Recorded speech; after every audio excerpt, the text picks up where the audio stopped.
Tetepangan ini dol bersama gambaran jalur wanita kang kain rain rosanggaku mojo lan atari komatih ucapu yentuk pintu pinuju mengo pindu mantek kapanggihaken nanging lebih pintu dido bidang son-sonan kanan yang pintu gelwaran reco bupolo saring watu bupolo gandarwo selo kanan peritu pokoroton denowo asal kanan kiri selatan dan watamen tanggane ngokali trokumol untus loko menurus lihat mas dulu karang terus sebelum lebet kampanye marku balik kata kumbangan terus lagi orang kagetin berboro mabur genderingnya ngatur sokoi bisa mahan ngerto melihat jati manulyo candrani bisa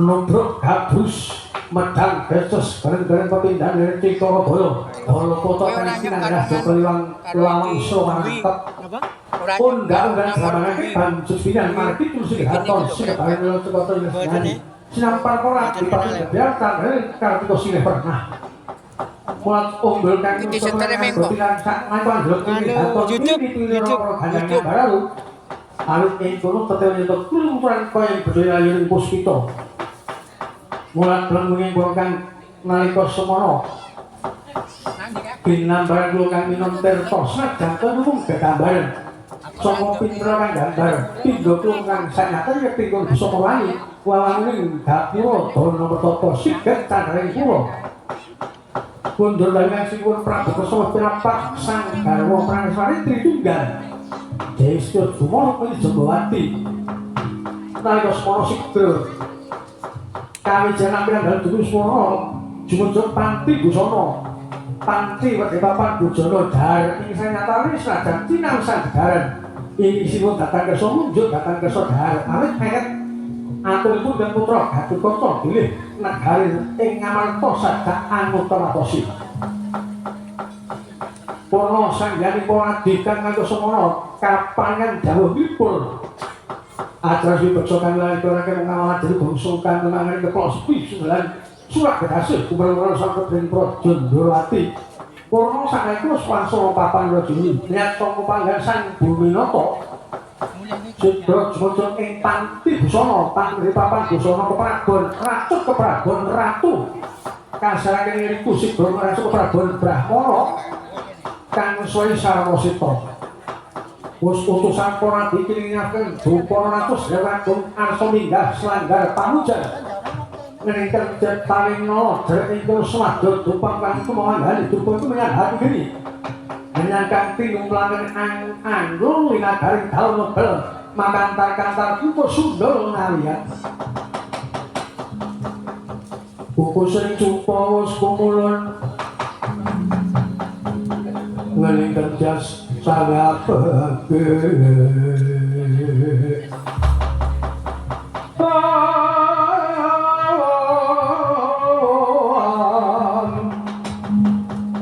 kaumku satu percacahan nanging sangat angin gede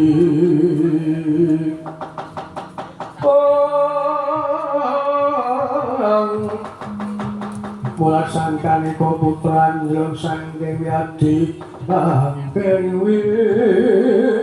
Yadi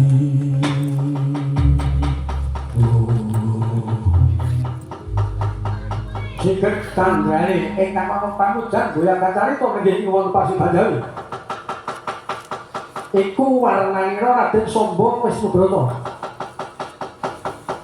Bos kakang ingkang Mamang Rados Yaki kadheraken ingkang Raden Gatotkaca tuwin kang Wapati Udawa sawetawis kairing para kadang sentana ngawe para Jawa yen kacandra kumlaning asta pindha kumulih ing Jawa kakung sarana kageteng para wadyabala yen tosang saking mandra sawah bawane pating bleber pating duwaning blaret candare kaya nyok katempo Jawa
Pegaping Prawandawa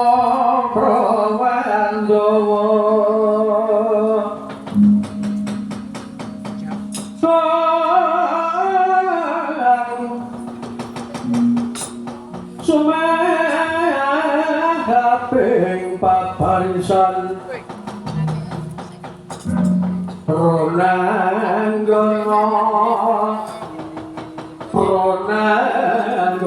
gawe gelar sirawangan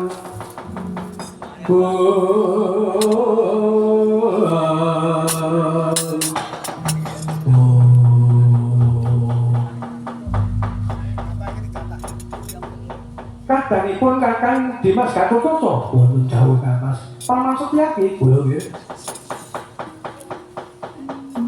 munggih Dimas Gatotkaca wis nampa dawuh saka Rama ya wis ae Dimas ewang-ewang ngono gawe tata tentrem negara kang ngetuti pinuju Kastaman Bebaya Kang Mas mboten perlu menggalih latos yen pancen wonten boga-boganipun Soraka saking negari atas saking capat api negari ingin sebutan Mbak Payudan yuk matus bangun pamasyaki belum aku ngantos paduka kami tegang juatan ingin ngali dasar kulo bodoh nih menawi anggil menikah mangke kanda sing itu pun popo saga kapan jenatur wonen talukun syukur bejo sewu man siwa pate wonen dawu wis tok toto kabeh Purwadya Bono sampun sikap siap berdamel peperantiring peperangan boten ngunci wani raden sakwanci-wanci nampi dawuh pandhi yuda boten badhe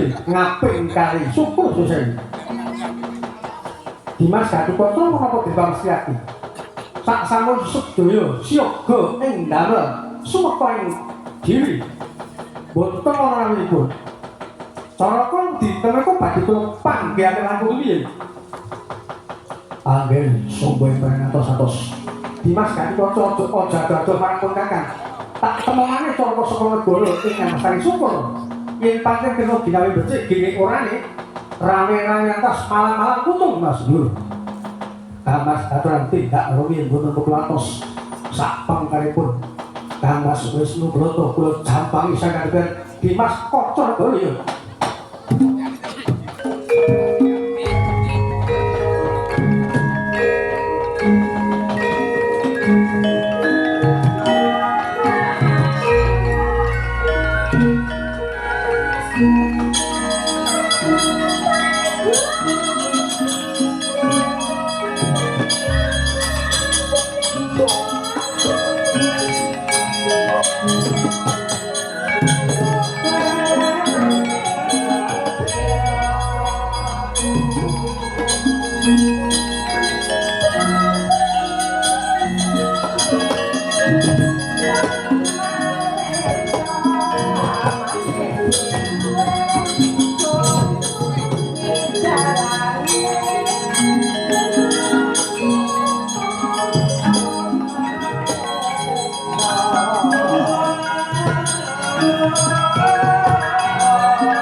Suara tetep kaya putulo lermat pangri ing turangga esti rakata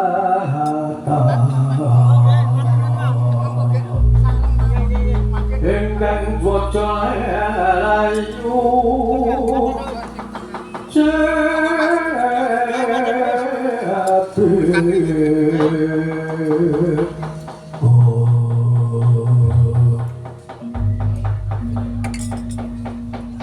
Togok, wonten dawuh. Wilung, paring dawuh. Wes antara suwe tunggu kene sampun sawetawis. Nganti jiwae melosot-melosot yo lho. Iya bebote wong saguh. Iya. Lajeng tos pundi? Anggen jenandika ngemban dawuh menawa kinten sampun pikantuk damel napa dherek. Monggo wonten dawuh. Mangke. Ana becane nang durung ana daluhake. Becane nggonku ngadhep ana sereng Kanjeng Sira Prabu Kresna selakon. Aku wis matur apa anane yen to iki juta sarwa saka Prabu atas wana. Nggih. Nanging sawise aku matur apa anane yen to bakal boyong Sipun Kresna supaya numbali kahanan negara ngatasake ora saku mereka pancen wis diwajib nentremake negara Ngamarta. Tekse ratu siji ning nguwasani rong negara. Iku bener to, kuwi terus Kresna iku kuwi Ratu Ndrawati ning niku pengayoming para Pandhawa. Ya lho ya. Kaya ora beda kaya jaman aku biyen. Wong siji ning nguwasani lor kidul. Oh iya. Saiki ya wis Kerasan kudu gaman lor aku. Nah sebabe omahe entek lho. Monggo iki yo iso ora ngurus kok tak pikir-pikir. Omah gebras sampe. Omah gebras sampe lah wong wis payu ya omah. Wah, elek lelakonmu. Awit tekno ya wis angger aku geli-geli dhewe ngono kaya wong ilang aku. Wah. Yo dialae ana sedulur rembug jodoh ayo wis monggo. Oh iya. Kowe iki lho. Nggih. Gayarmu sak wayange pun kula kok ngalor. Ya syukur. Ning ajeng kula deke ya dereng sida kok. Dereng kula anyarke cate.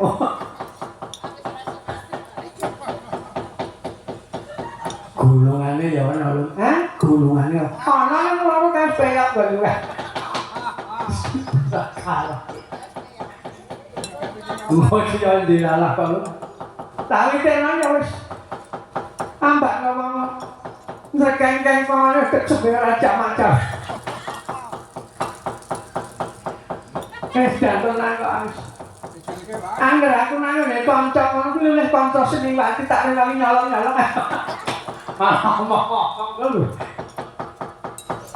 Keceblane ya kelakuanmu ya dedemitan. Awitene aku pengen yang mengikuti zaman lah. Ikuti zaman. Banjur sakwise Sri Kresna ora kesok boyo. Pungkasane aku membandal Subaya ngambil pusaka Puspita Wijaya Kusuma. Nanging malah sing jeneng Raden Samba iku ngenake sanggara perang Samba pilih. Pusaka iku ora dijelke kebiyaring Mas Pices Raja Brana. Nanging diboboti Bandayuda. Lah iki ngaten. Mumpung dene wonten ketadosan. Panjenengan soal lajeng iso tata-tata malah kula dherekaken wangsul mawon. Wonten sakraya-raya manjing pangampun aturaken ing neraka yen pusaka menika dipun kukuhi mawon. Nek aku bali ngerti padha karo aku jujur wong tuwa sing ora iso dipercaya kok. Anek lenggeng nggih anu kayak pilih dalan loro. Kira-kira benjot apa ora? Wes mbuh. Kalah tatak marang tatak. Wektu dina iki bakal tak coba sing jenenge Samba. Yen Samba ngaten kasugih iki nek kula boten ngaten. Ning burine Samba iki nyemelangi. Sapa burine? Mak nek cilik sing jenenge Setyaki. Niku mangke nek wonten bun-bunan saking Amarta Gatotkaca barang niku wis ora ngerti kaya ngapa kadhik dayane yo. Yo. Tiyang menika mangke sampean mung kari baliaran. Mumpung dereng kedadosan Bandayuda sinuwun monggo kowe kelas ora peduli. Waktu dene kurang sangat nektar kapre Samba sumrambahe wong Ndorowati. Mong kowe kuwi sejene wong tuwa tak jaluk pangestumu. Monggo aku benaran tumpang dayane. Nggih ngantos satu. Ngantos satu sinuwun.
babak keprangguling yudha bawanya bentar ulah sang surang yongkor mangsaing ronanggana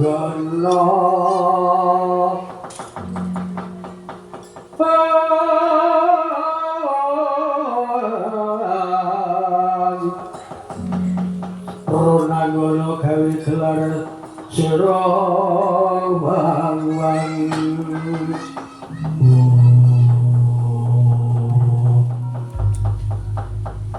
sombong ana marak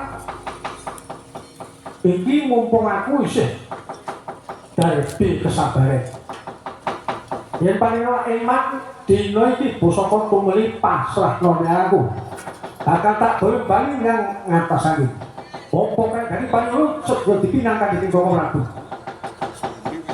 kan dadi gulmane para kadang sempana Ndrawati ora nglawan yen pancen dasare kowe ajeng nggonmu bakal boyong pusaka aku ora bakal awol masalah pusaka nanging tembung kowe ngarep yen pancen dasare kowe cilik bisa ngalahke sombong kepala gede bisa ngrubuhke agate sombong ora gawan pusaka wah keparat duhun dimemor ing atase wujudmu ora ngatur bebasar gedemu sekepel durung sekilan nantang perkara karo aku. Apa wae iku saudaraku, lho sing tak medeni kamu. Kanthi asma kadang kurang sedikit ditoleman. Yen perlu jangan kelihatan melno. Sopo mantramu. Ora-orane. Lokoyanti tinggal encap. Ojo kukan sumbar sing baku nyatane. Ora harus mikir saka ngapan aja takon dosa remeh siapa-apa. Kelakon jebul dadamu, cangking siramu.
ngayuda mulat mulang prawadya bala kang dilulumyan gumuruh suarane kang lumaris manjing wana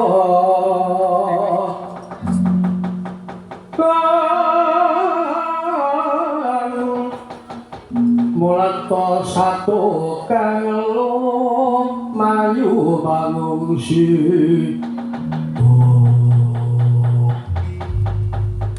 hampir somboh ketenganipun mukuragan paman boten nami aneh boten nami muka yen raja menika wau kumawantun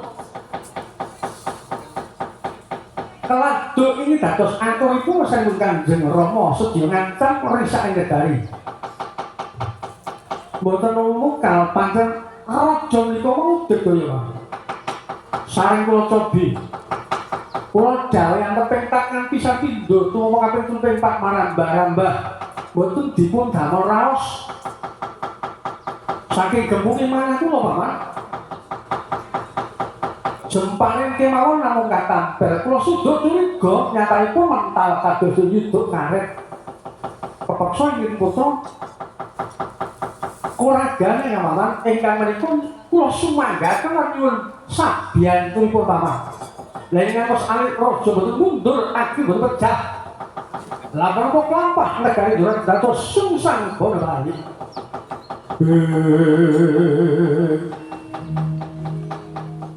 setiap tinunu ngumbul gadaryo prangkun desaliranyo mulat yen kaduluri sang wilayah tumandang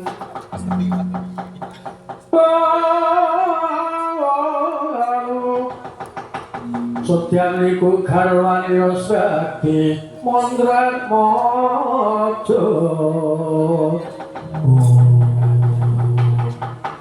Benaten kula tulis sekeca lenggah mangke Prabu Logoyanti kula saged kaprema kanthi sae sedulur jangka ngantos Paman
Tumandang tikali sang kadarani kota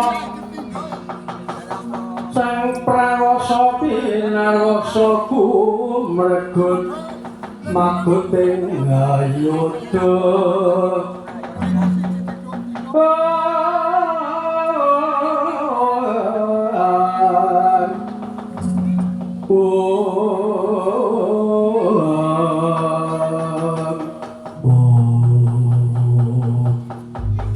ilang tak kedeke ana satriya kencang kendring menteleng mandeng tanpa kedep sapa jenengmu kowe takon karaku buta pamangane sumbuh Sentana Ndrawati satya karo Gusti Aki kowe sing jenenge Logoyanti yo dasar nyata kowe gelem bali apa ora saka Ndrawati gelem bali yen pancen wis goyang pusaka Pusaka ora dulungake aja takon dosa. Tak rusak negara Ndrawati. Bola-bola panjing kanthi suaramu. lakon boyong pusaka bisa mecah hadan sari popo aja maju mbok siji Manggawati ketapno maju bal tekan kariku ora lali Lokoyanti tinggal ontak jebul dadamu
mati aku Gatot Kaca aku trimo tobat cara tak mlayu Gatot Kaca dak linar pati dalem kaping 7 aku ra sedya wani karo kowe aku njaluk urip Gatot Kaca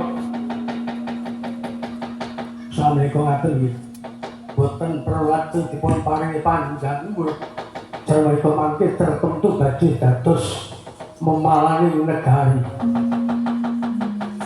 mati aku Gatot Kaca trimo tobat cara tak mlayu Gatot Kaca rikala semana Prabu Lokoyanti tetela ing kono wis kapupuh ing Ayudun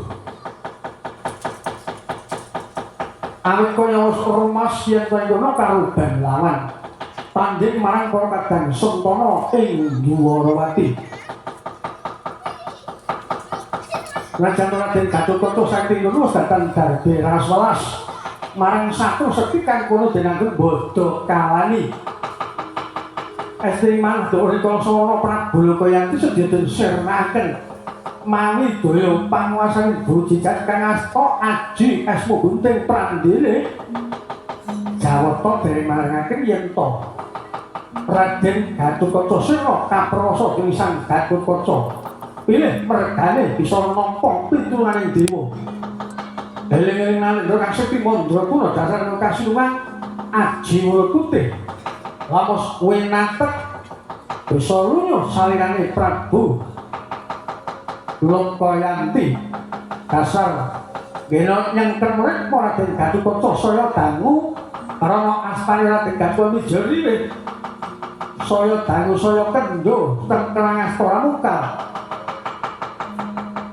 Prabu Lokayanti padha saknalika sigra ngetok kekuatan bisa wal saking cengkeraning asta nganti kengadi kekalih kira togot lan sorwita mbilu ing pengangah sedya wangsul negari ngantos angin hangatake yen to cabare lampah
mundur saking jroning alaba mulat bandera kang katon layu kumlebete ngakoso kasiring mandra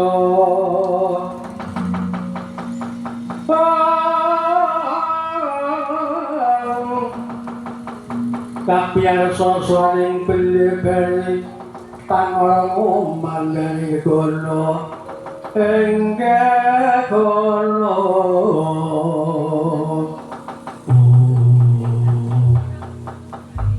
apa? Orang tahu bilo kula apa? Sinuwun kepalanya tembung kowe arep jebul wong-wong Dwarawati dikdaya Sri Mandraguna tur umpama aku ora mundur bisa kelakon malah aku dadi korban mergo karo ban lawan bola nggih lha yen sampeyan mriku wiwit rikala selalu ndaratur kula lak mboten wonten kedadosan alit sakit seliro panjenengan lan anggenipun nandhang wirang mangkon bapak bundakan itu ya pripun ya sedo di kaya-kaya tak kaya kinaya ora bakal bisa tumpang dayane mergo pancen kepala nyoto aku rumangsa korban lawan buangi sakmenika ngaten mawon tinimbang menika mangke panjenengan bacutaken paprangan mengsah kalian tiang-tiang Dwarawati dereng nganjen kunggule ngayuda malah kirang-kirangipun yang ngandang Cintraka. Lajeng sirawi toto-toto malah kula diake kundur tumuli. Katura sampun ngroko siwun Prabakaswara yen to cabare lama. Yen kula ngomong kali manut apa dadi rupa iki lho to. Daya-daya dong kang lalakane aku sing Koko Prabu. Ayo. Tokno lakuku kondur ngadhare monggo ngedhaken siwun monggo kawula dherekaken.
Lesang puspitara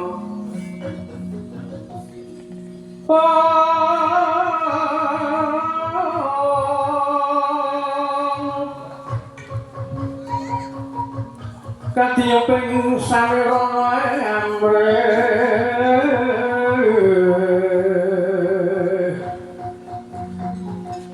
pungas kantane sekar gadung mangambar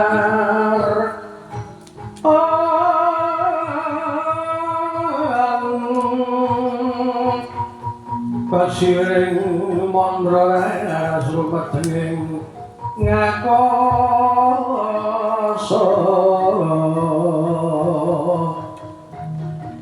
karnaning tiasa lulangan diko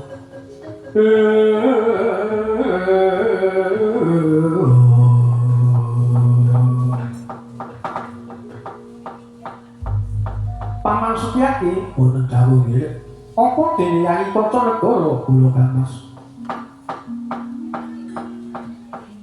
lajeng sumi paman ana kene Prabu Lomayati sampe mundur pangusiku nggih sungguh mangesah ing sedaya tampil risak sampe mundur mongko pundhipun satur menika boten wonten kebasan kaya ngrewatan isih sampun syukur yang pangkaten bilih Jawata menika sekalipun tasih paling pangayiman dhateng para kadang Sentana Ndolowati Kyai Gatotkaca Jamatun dawuh Kang Mas sakwise swasana tentrem siadi pangdukanipun kakang isih ingin dadi dawuh dalem pokok Kanjeng Rama Prabu Nakala Singgil sakwise purnaning Bandayuda swasana Gusti nemen becik Kyai Kacanegara nganti banjur taluh pentana jeneng suwe ora kok ateges pun kakang nundung siati aduh saka rasa panundung tumuli banjur tututana jengkar dalem Kanjeng Prabu Paman Setyaki Semar mugi monggo anggenipun nungkut dhateng tindakipun Rama Prabu Duk rikala sawu. Kakang Udawa paring dawuh Raden wis kali mangsa kudu sak pungkur kuwange sumber tumuli banana aja nganti tumpangsuh pangaturing praja lan umpama ana baya kepewuh sekirane Kakang Udawa lan Pramatan Suntara bisa mungkasi dalu Kakang Udawa kaliyan tak barengake lumayu menyang negara Ngamarta mengko aku lan peparing Pramatan Pandhawa ingkang bakal monah satu sepi mbok menawa ana lakuning angkara ingkang bakal tempuh negara Surawati mun kasihan Yai Setyaki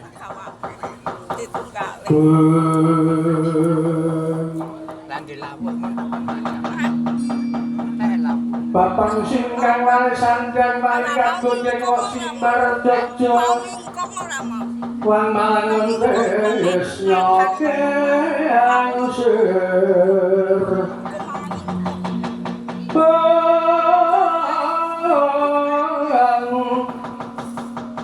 mulayan kadul sang warisan jangan risang warisan jangan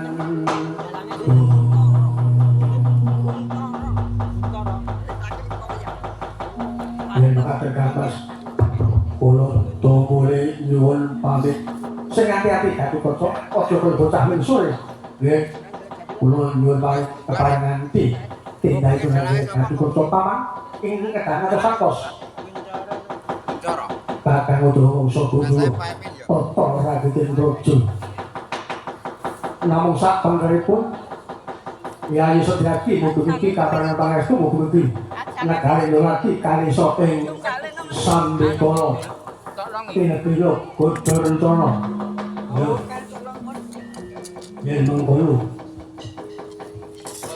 uji Kakang Patih Udawa Paman kepanon sampeyan papan ya Paman apun jaluk pamit Kakang Udawa ngantos anang-antos sami tilaring kaprayinan Raden Setyaki so angger Gatotkaca Kakang Udawa Siwa Udaya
wangening pamyat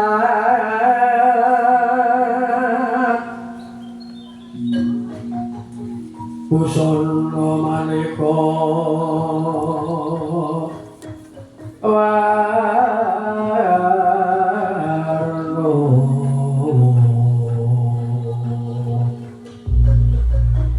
ranggeng kentana retno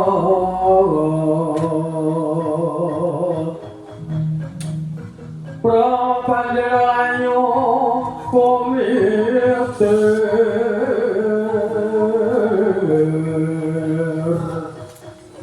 jendrang pandusing maruto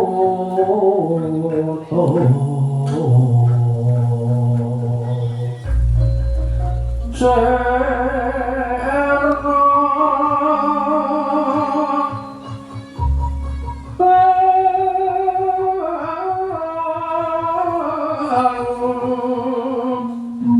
kumarane liyan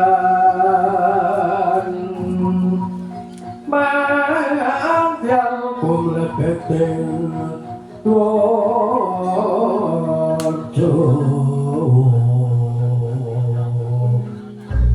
susu prasno kayu kang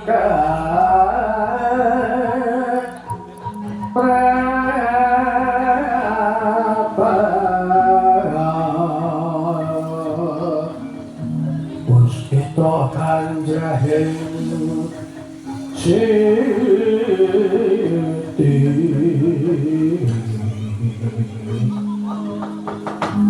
rona murga tiuping angin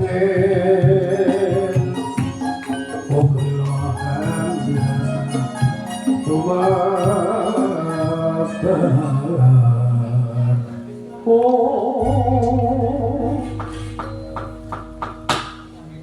burung-burung dendang persi-persi kang sambil bubar mawut katrajan tuk rikala semono tampaknya kuntul kang kedel amalayan kayugeng rebah blasah keprangkul-prangkul pindho den babati persatan ngadan dalemating blangkrah waktu sepuluh rong sak gemuk ajur kumul-kumul awit ing kono kang prabawan para satriya sempana durati mangsak Prabu Kayanti utusan saking negari ing Antasari satemah papan ingkang legok pindho denuruk ngrata sak nalika awit kabrawan wana kang kinarya Bandha Yuda sak sirping paperangan Duk Rika Semana Tetelo sundur saking Paluban Prabu Kayanti utusan saking negari Antasari wangsul negari Antasari nganti ngabdi kekalih milah Tobog Sumawana Mbilun icon akadepaken monggo campur Rika Semana saged kekalih kang anglajengaken saksana pus kontrak samping Praja Ndarati bidasareng Raden Setyaki sesalianipun putra Raden Gatotkaca sigra sumusul marang Agung Ndorowati Prabu Kresna asma ing kraton Ngamarta Ratu Kanggendra Saksana sinerang padha saknalika pus magut ing teping wana Diwasa Gres Antalamati sekajeng gahukir tumurning joran curi ana lemah bareng gedhe tengger arga gugur jawaten kang tanpa wangenan Saula tumeka puncak nganggo tegang pergi sepir selama ngantip lasur kang kondhing bumi gambar yen toto asrina bomanti wengi kalih jagat kawistara mupaten dadot melingeran damaring saksara tanali kejaba gebyani dahlan tatip sedangga kanjeng tumulih puwen-puwen tilasira sigra asta satra kekalih gegandhian kunca dhateng padha sakmenika turun ing wana perjaten Najato koncane roci kang kaliyan bebrunjutan agemang ketingal rontang ranting tan dinamel raos mungkar sarengkang denolati pangingceta daya-daya enggal bisa tumeka ing kraton Ngamarta Sineget kang kang tujuh maksana nggih bocah Duk Rikala Semana kepas kira sampeyan carita bebasan papan atuh kaya dinawi prak adi dinawi ados saiki kono tunggal panggunge siji caritani ewet lamun to sinarena nenggih ing kono sebat dimangandha niki lan makan dadegan adegan kang perangan kapindo kagamaken adegang kraton ing ngatos sanging ingkang sinuwun Prabu atas swara eling-eling nalika muga srep wenggah gampar kencana kasubapa kadang sentana kang saya nangkil mboten pasiban. Eling kanggo kang wira marang dilane lenggah wonten ing gampar kencana sinawan saking Mandra Kawistara Kumarane.